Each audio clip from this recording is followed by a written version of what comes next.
Fala pessoal, tudo beleza? Meu nome é Bruno, você está no Liber TV. Vocês já sabem, né? Esse quadro eu trago sempre coisas aleatórias que eu penso a respeito, tento levantar algumas questões. Então se inscreve aí, deixa like, faz tudo que vocês puderem. Hoje eu queria falar sobre uma entrevista que o Lula deu há um tempo atrás. Não pela notícia, isso daí acho que não surpreende mais ninguém, mas sim pelo que isso pode representar, tá? Eu sei que existem muitos libertários anti-Bolsonaro, né? Eu, até certo ponto, posso me considerar como uma pessoa que realmente não gosta do que ele faz como governante, não gosta, especialmente desse finzinho aí de governo onde ele está pensando só na reeleição, ele está trabalhando para isso, ele está tentando ser cada vez mais populista, aprovando Vale Gás, Bolsa e tudo mais. Mas aí temos um problema, né? O Lula disse que precisamos monitorar, controlar enfim, de alguma forma, controlar o discurso nas redes sociais. Então, eu queria abordar aqui o seguinte tema. Isso é um problema? Sim, é um problema. Na China já existe. É muito difícil de implementar, é uma coisa muito frágil. Eles têm muitas pessoas trabalhando por trás, porque a inteligência artificial por si só não dá conta hoje, mas não é algo que pode ser implementado no Brasil. Que fique claro.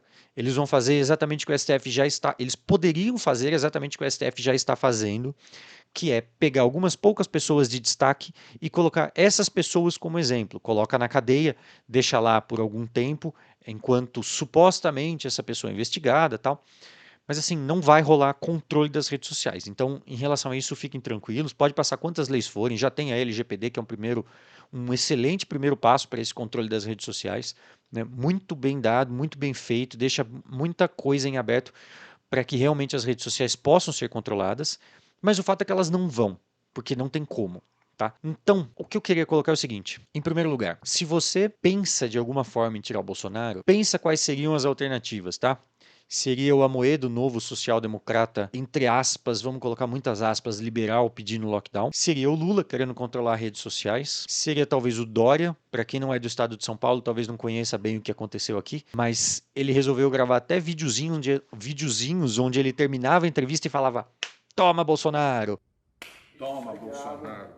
Uma coisa assim, vergonha alheia, né? Eu realmente fiquei constrangido de ver aquilo, me senti envergonhado, mas, enfim, essas seriam as opções, tá? Então, assim, a democracia, ela é algo que filtra realmente os piores, e nós estamos falando aqui entre os piores dos piores, né? E com tudo isso, o Bolsonaro não merece apoio de ninguém por tudo que ele vem fazendo, mas esses outros merecem talvez um pouco menos. E eu sempre falo no MDC, no resenha, principalmente com o Rodrigo, que é um pouco mais descontraído, eu sempre falo a respeito da necessidade da gente participar da política para não deixar com que essas pessoas estejam lá. Que essas pessoas, como Lula, como Dória, ou como ditadores sanguinários assim, estejam lá. Então, fica a pergunta, né? O que vocês acham? Vale a pena arriscar uma suposta terceira via? Vale a pena arriscar talvez uma possível suposta entrada do Lula? Tudo para tirar o Bolsonaro? É aí que eu gostaria de entender. Essa notícia foi muito oportuna, mostra muito bem o pensamento do Lula, mas há pouco tempo atrás aconteceu uma outra, onde ele falou para repórteres espanholas por que a Merkel fica 16 anos e o outro cara lá da Espanha ficou 14 anos e o Ortega não pode ficar 12, 14, sei lá, na Nicarágua.